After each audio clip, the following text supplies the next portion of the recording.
એક સરસ મજાનું જંગલ હતું।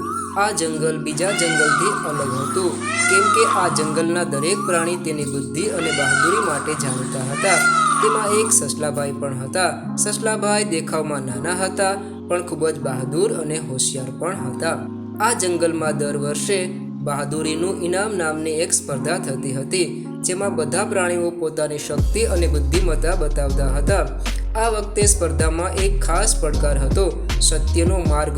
આમાં દરેક પ્રાણીને જંગલમાં એક મુશ્કેલ માર્ગમાંથી પસાર થવાનું હતું અને તે વૃક્ષ સુધી પહોંચવાનું હતું, જ્યાં પુરસ્કાર રાખવામાં આવ્યો હતો। સસલાભાઈ આ સ્પર્ધામાં ભાગ લેવા માંગતા હતા, પરંતુ બીજા પ્રાણીઓ તેની મજાક ઉડાવતા હતા। તેઓ કહેતા હતા કે તું ખૂબ નાનો છે, રસ્તામાં થાકી જઈશ। આ બહાદુરીનું ઇનામ મોટા પ્રાણીઓ માટે છે, પરંતુ સસલાભાઈ તો મક્કમ હતા કે આ સ્પર્ધામાં ભાગ ચોક્કસ લેશે। હવે સ્પર્ધા શરૂ થવાની હતી। સ્પર્ધા શરૂ થતાં બધા જ પ્રાણીઓ ઝડપથી દોડવા લાગ્યા। રસ્તામાં ઘણા કાંટા, પથ્થર અને ઝાડ હતા, તેનાથી બચવું મુશ્કેલ હતું। મોટા પ્રાણીઓ ઉતાવળમાં ભાગી ગયા, પણ સસલાભાઈએ દરેક પગલું કાળજીપૂર્વક ભર્યું। તેણે ઝાડનો સહારો લીધો અને ધીમે ધીમે આગળ વધ્યા। રસ્તામાં તેને એક ઘાયલ પક્ષી મળ્યું।